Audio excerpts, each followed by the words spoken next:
there to watch. Flash Business ni ikiganiro kibumbatiye amakuru y'ubukungu, kiraguhuza n'inzobere n'abajyanama mu by'ubukungu ndetse n'ishoramari. Abafite za business nama, iyi niyo nzira imwe rukumbi yo kuguhuza n'abakiriya maze ishoramari ryawe rikaguka. Reka twongere tubasuze inshuti mwese mukomeje gukurikira gahunda Flash TV yabateguriye nko maze kumenya n'umwanya w'ikiganiro Flash Business. Flash Business ni ikiganiro mugezweho nanjye mbere. Tugaruka kuri byinshi bigiye bitandukanye mu iterambere ry'igihugu n'abanyarwanda muri rusange, turebera hamwe uko buri munyarwanda wese yakwiteza imbere ariko n'igihugu kikarushaho kugenda gitera imbere umunsi ku wundi. Niyo mpamvu rero tugenda tugira abatumirwa benshi bagiye batandukanye mu bukuke mu bukungu cyangwa se abafite business bagenda bakora buri munsi kugira ngo bagende batwungura ibitekerezo uko umuntu yakwihangira umurimo, ese hakorwa iki kugira ngo umuntu arusheho gutera imbere yihangiye umurimo ariko agahanga umurimo uhamye. Kuri uyu munsi rero muri studio za Flash TV tuzagaruka buryo ki umuntu ashobora kuba yagira icyamuteza imbere, hakorwa iki, ese abigenze gute kugira ngo ibi byose bibashe kujya mu bikorwa byiza kandi bibashe kugenda neza nta mbogamizi abashije kugera muri business ye umunsi ku wundi. Muri studio za Flash TV rero ntabwo ndige nyine ndi kumwe n'umutumirwa, reka tumuhe ikaze atubwire ikigo ahagarariye n'ibyo bakora kugira ngo turusheho kugenda twungurana ibitekerezo umunsi ku wundi. Tubaye ikaze muri studio za Flash TV. Murakoze cyane. Mwatwibwira muturutse mu kihe kigo, mukora ibiki? Mazina yanjye nitwa Itanga Mwambutsa Jimmy. Nabanje mpagarariye ikigo cyitwa Africa Investment Portal. Ni ikigo muri rusange gikora ubufasha mu bijyanye na business nk'uko waherewe bivuga. Dufasha abantu ku establishinga business zabo, no kuvuga nyuma yuko umaze kwandikisha umushinga wawe igikurikiyeho n'iki. Dukorana n'abanyarwanda basanzwe cyane cyane n'abanyamahanga, none akiyongeraho n'abantu bo muri diaspora. Tukaba dukorera mu Rwanda ariko nk'uko izina rya company bivuga tukaba duri n'ahandi hantu mu bihugu bitandukanye hirya no hino muri Afrika. Hanyuma kugeza akanya wenda twakwibaza tuti ni iki muri gufasha abanyarwanda muri rusange kugira ngo bashe kwinjira ku isoko ry'umurimo cyangwa se abashaka gutangiza business kugira ngo bazishe kwinjira kuri ako kazi ariko bashe no kubona amasoko hirya no hino mu gihugu yewe no hanze y'u Rwanda. Ubundi gutangiza business uyandikisha tuvuge muri RDB iba ari process ya mbere, ni ikintu cya mbere. So kiba gikurikiyeho rero no kumenya ngo nyuma yo kwandikisha umushinga gikurikiyeho n'iki. Aho ngaho rero twebwe nibo tuzamo, no kuvuga ngo reka mbere mu bice, reka mbere tuvuge nk'abantu batari mu Rwanda, abanyamahanga. Iyo umunyamahanga aje mu gihugu abaje kwandikisha umushinga we, araza akandikisha umushinga akawukora, ariko kuko atari umuntu uri mu Rwanda ntabazi inzira izindi acamo nizi. Arabigenza gute kugira ngo agere ku bakiriya, arabigenza gute kugira ngo ibyangombwa bikenewe mu rugero wenda niba ari umushinga usabwa ibyangombwa bitandukanye, wenda ari bikeneye ibyangombwa byo muri FDA, ajya bikeneye ibyangombwa byo muri RSB, ajya bikeneye ibyangombwa byo muri RURA, ajya bikeneye ibyangombwa by'ahantu hatandukanye. Kuko abatabizi rero nibyo twebwe dukora rero, niyo dufatiraho kugira ngo tubafashe kugira ngo ibyo ngibyo byose abakeneye Nigeze rero muri kamera kugira ngo n'abadukurikiye bashe kubona cyane rwose, kugira ngo abo bose rero bakeneye ubufasha bwacu, bakeneye kumenya ngo ndahera he, ndakomereza hehe, ibi byangombwa nyine ni ibihe, twebwe nibyo dukora rero kuko tuba tuzi ibyangombwa byose bitandukanye bitewe n'umushinga. Naho ngaho rero tuziramo kugira ngo tubafashe tubayobore kugira ngo bagere imishinga yawe ive kuba ari umushinga wanditse gusa ariko unahinduke umushinga ufatika ubyara umusaruro. Hanyuma kugeza akanya wenda nibantu kimufasha umunyarwanda dukurikira ashobora kwibaza ati se kugira ngo ngere kuri bari abavandimwe bashe kumfasha gutangiza umushinga, ese bashe kugira igikorwa runaka nkora ariko kizanteza imbere nta ngaruka ibayemo, cyane ko tujye tubona ko hari business nyinshi cyane no mu Rwanda umuntu akaza gatangiza business cyangwa se umushinga runaka ariko ku munota wa nyuma ugasanga wa ya projet ye itaramara igihe itaratera kabiri arahombye. Biterwa n'iki? Mwebwe kugeza akanya mufasha abantu ki byifashe bite? Twebwe mu byo dukora, umuntu utangiye gutangira umushinga hari byibanze akuye kuba yatangiye kwikorera. Kuvuga ngo iyo tuvuga nka business plan cyangwa action plan ni ibintu we agomba kuba arimo. Twebwe nago tujya gufasha muri iyo kote. Tuzamo noneho uvuga ngo amaze kwandisha umushinga we muri RDB. Noneho igikurikiyeho ni ikintu kuvuga ngo afite umushinga urugero rufatika n'urugero. Urashaka gukora nk'uruganda. Yego. Abantu benshi rero kubera gutinyana n'ubwo babazi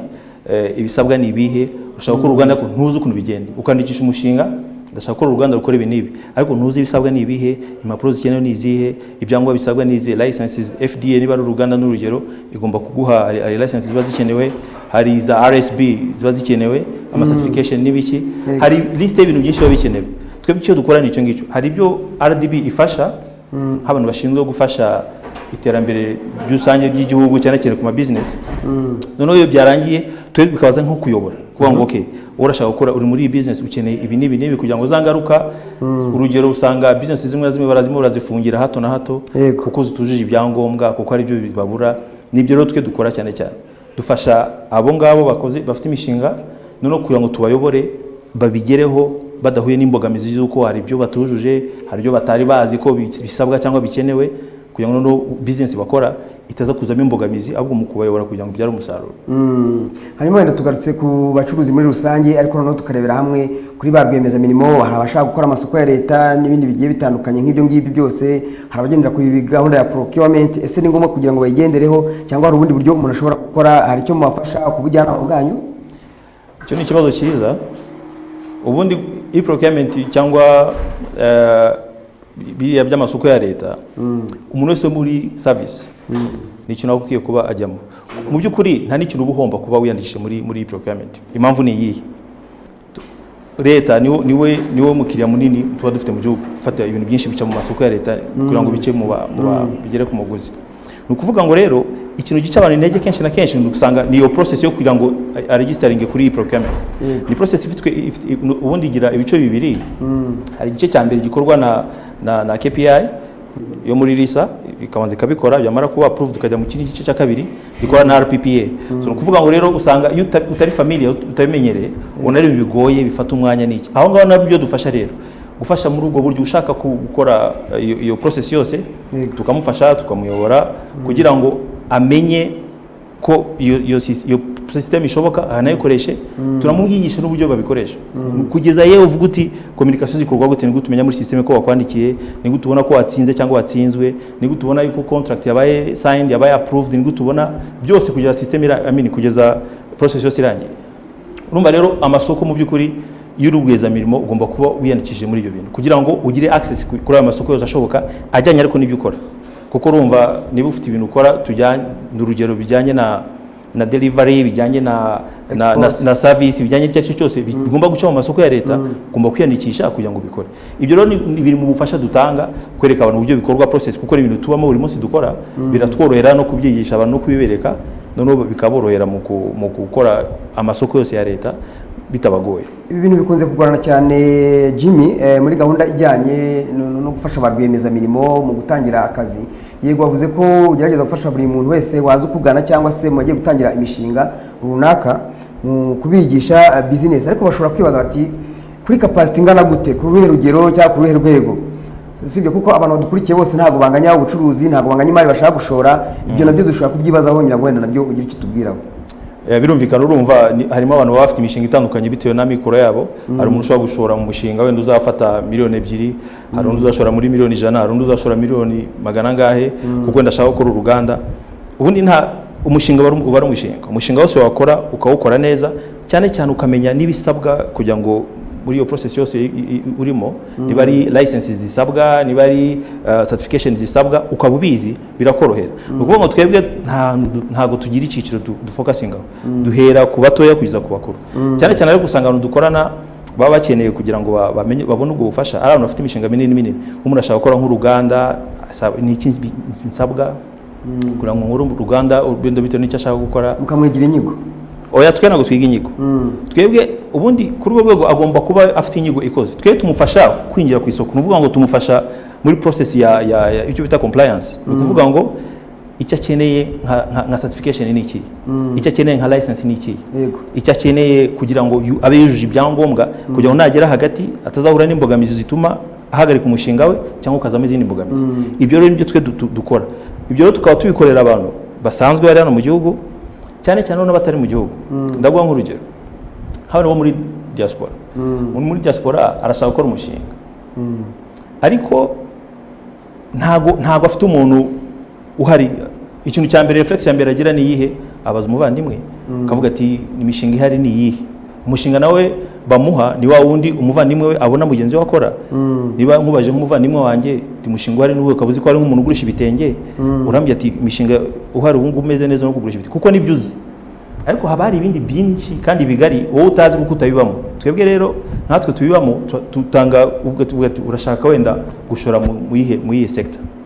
budget ufite ingana gute none icyo gihe tukagenda tumenya neza aho tukwerekeza kugira ngo umenye umushinga wajyamo ujyanye n'icyo ushaka gukora ujyanye n'amafaranga ufite bikakuyobora umva ko icyo gihe n'ubundi buryo bwo gufasha abantu badahari icyo gihe navugaga abanyarwanda ariko baba muri diaspora hakaza n'abanyamahanga bo ni ibintu bamenyereye nibo dukorana cyane usanga umuntu aje ahangaha ashaka gukora business ariko ntahita ashaka kuhita avuga ngo atashyira office ahita ashyiraho ibintu byose aho ngaho ikintu cya mbere akora avuga ati ndashaka gutangira gukora ariko ninjira mu isoko ndebe ukuntu rimeze twe nicyo tumufashaho izo process zose z'ibyangombwa za compliance navugaga tukabimufasha kugeraho twamara kubibona ibyo papuro byose akeneye amara kubibona nawe masoko navugaga niba binashoboka tukamufasha no kujya mu masoko yewe ahari ataraza wese ngo ashoremo menshi icyo gihe bimufasha gushora amafaranga ye kandi akabona uburyo arimo arinjira mu isoko gahoro ariko birishuwa nta risk nyinshi ihari donc ubwo buryo butandukanye burebye dukorana n'abanya hanyuma noneho dushobora kwibaza tuti kugeza aka kanya hari abanyarwanda by'umwihariko bafite bwa buhinzi buri professional bw'umwuga bashobora kwibaza bati twakora iki kugira ngo bya biribwa byacu tubanzije kubigeza ku masoko y'amahanga cyane ko tuzikora nk'amasoko ataramenyerwa cyane kuba abanyarwanda twakorezayo ibiribwa byacu cyangwa se ibindi bicuruzwa bitandukanye tugiye kuvuga nko muri ibihugu by'abarabu dutangiye kugirana imibano vuba ahangaha ese hari ikintu bo mwaba mubafasha umuntu ashobora kwibaza ati ni business isanzwe gusa wenda y'ibikoresho runaka gutangiza inganda se gutangiza small business cyangwa se business iri hasi hari ikintu bwo mubagerageza kubafasha icyo ni ikintu cyiza nacyo bimwe mu bintu dukora nk'ukuntu izina rya company ryitwa nk'ukuntu nabihereyeho company yitwa Africa Investment Portal twebwe turi mu Rwanda ariko dufite ahandi hantu hatandukanye icyo kintu uvuze ni ikintu cyangombwa cyane buriya iyo ugereranyije n'indi migabane hari ikintu bita intra Africa trade niyo iri hasi mu by'ukuri usanga twebwe turi munsi ya 20%, 17-18 ahandi baba ari hejuru cyane bivuga yuko imikoranire hagati y'ibihugu mu buryo bw'ubucuruzi ntabwo imeze neza icyo ni ikintu kimwe kigomba kuzamuka niyo mpamvu rero nakubwiye buri gihugu usanga dufite nka representation muri Mozambique mu bihugu bivuga izindi ndimi wenda nk'igiportugais n'iki Mozambique Angola dufite Congo Brazza dufite West Africa mu ba francophone n'abanglophone mu bice byose bitandukanye kugira ngo ni habaho icyo kintu cya mbere cyo guhuza amasoko ku mugabane wa Afurika tubikore nyuma y'ibyo rero kandi dufite n'ama connection tugira nyuma y'umugabane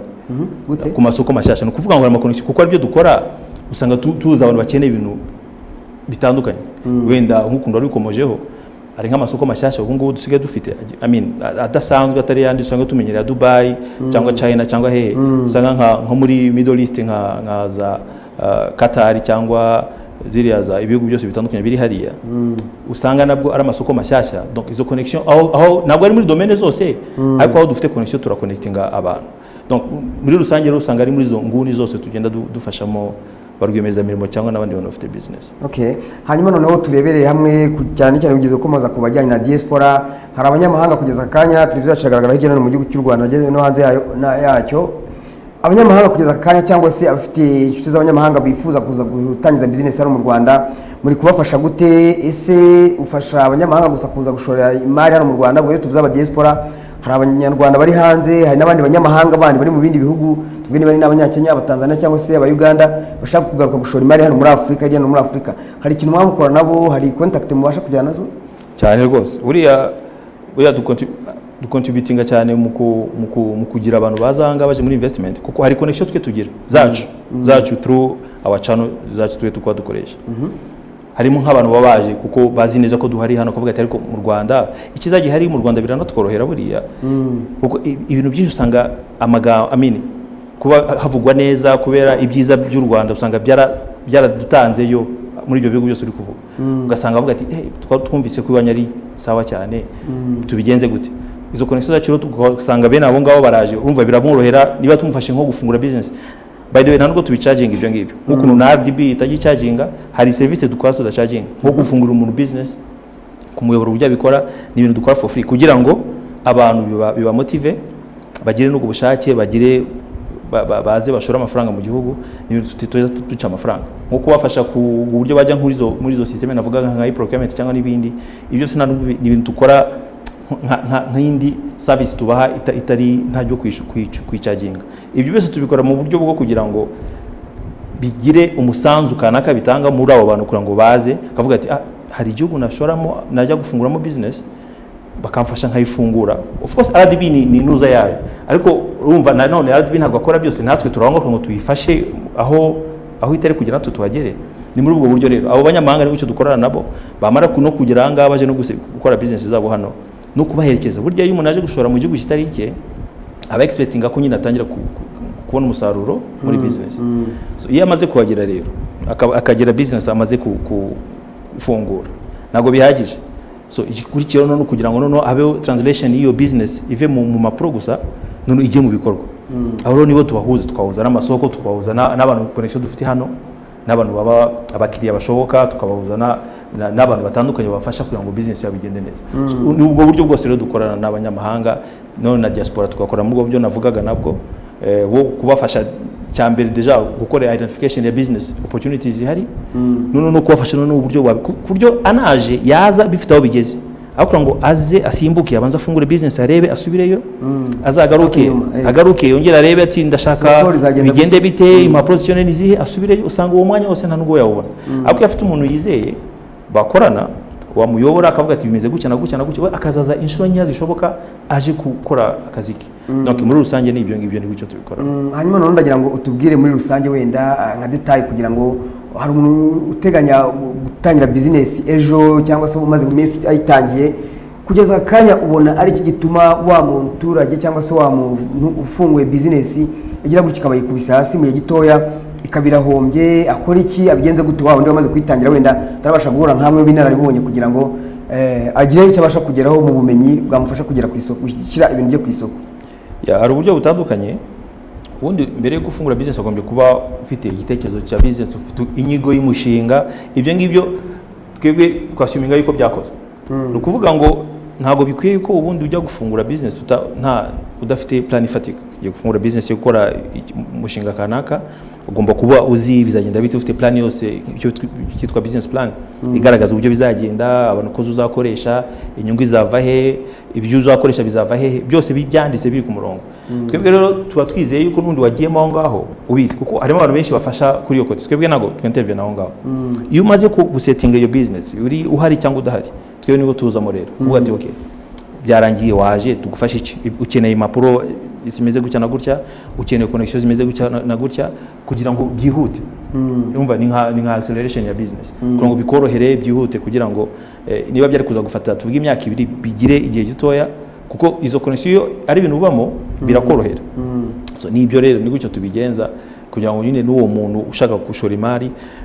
iyo risk yuko ya business yapfa ibe ntoya bishoboka. Ariko nanone tuba expectinga yuko nawe ubwe mbere yuko afata icyo cyemezo cyangwa ajya muri iyo business hari ibintu byibanze aba yakoze, yize umushinga neza, yawushize ku murongo.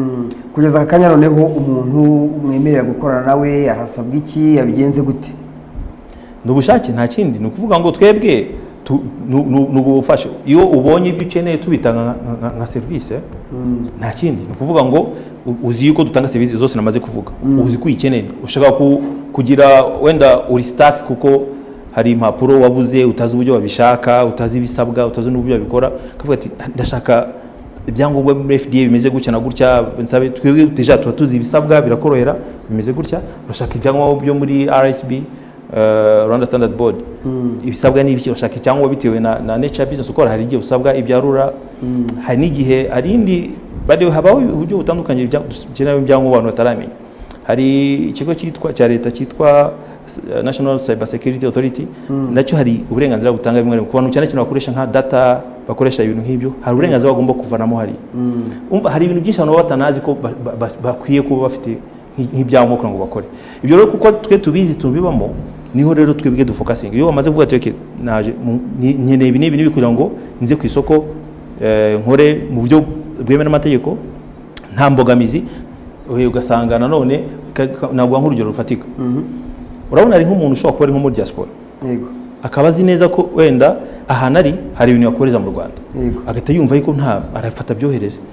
Niba ari ibintu bijyanye n'ibyo kurya cyangwa imiti, ntabwo bishobora kwinjira muri iki gihugu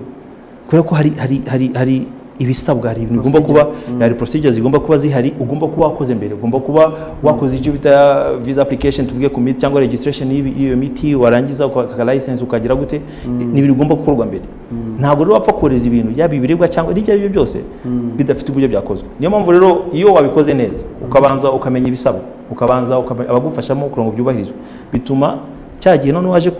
kubikora bikorohera, bitambuka mu buryo bworoshye, nta mbogamizi zirimo. Iyo wamenye ibisabwa bituma akazi gakorwa mu buryo buri smooth bworoshye.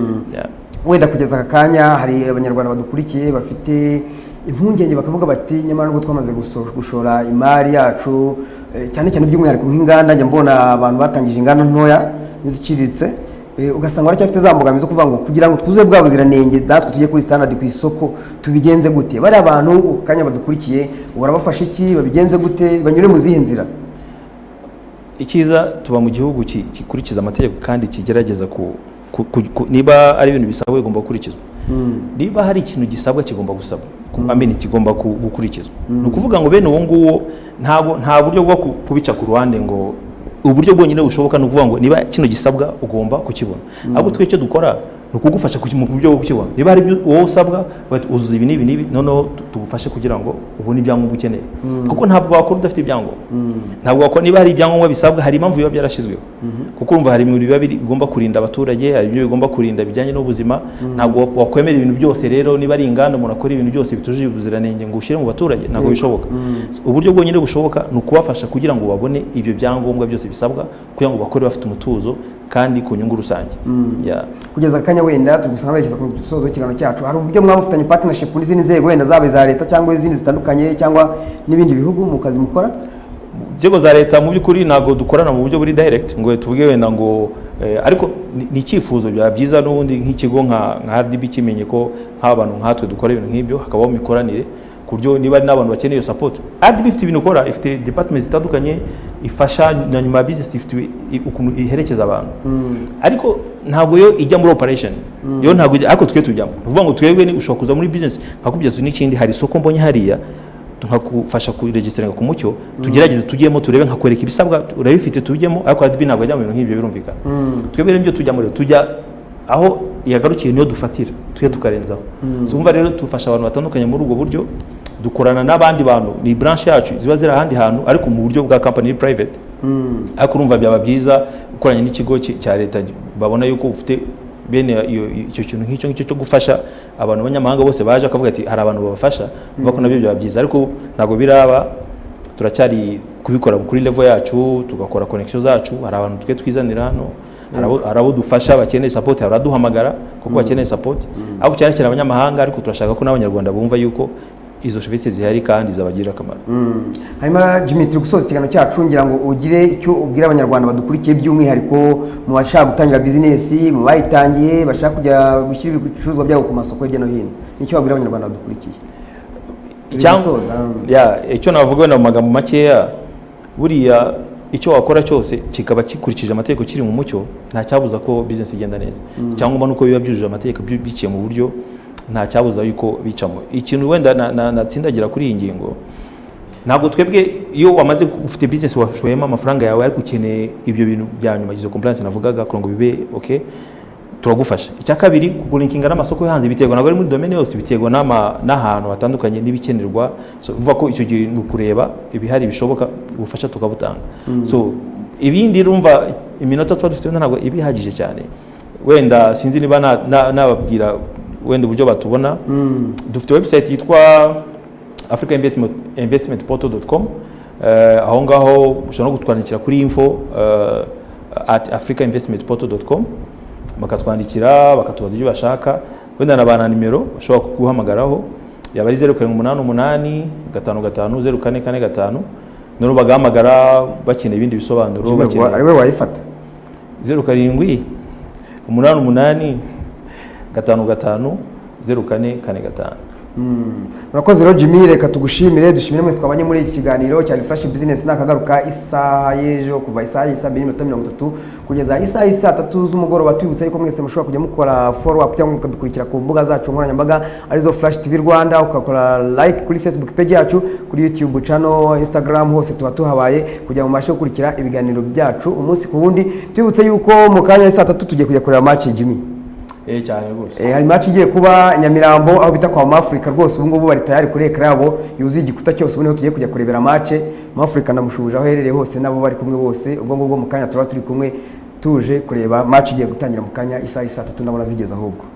Mugire rero byiza rero mu kanya n'ikiganiro News Lab nimujye kure. Turabashimiye mwese equipe technique Sugira, turagushimiye Mwamba nawe muzi kuri rwa Gasabo mwadufashe kugira amashusho n'amajwi abagereho ameze neza kandi atunganye. Ubwo ngubwo gahunda nejo nkuko nabibabwiye. Ariko na mbere Imana ikiganiro kibumbatiye amakuru y'ubukungu kiraguhuza n'inzobere n'abajyanama mu by'ubukungu ndetse n'ishoramari. abafite za business nama, iyi niyo nzira imwe rukumbi yo kuguhuza n'abakiriya maze ishoramari ryawe rikaguka.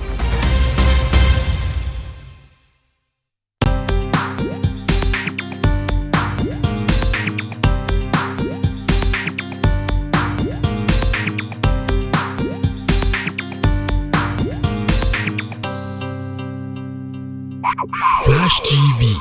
be there to watch.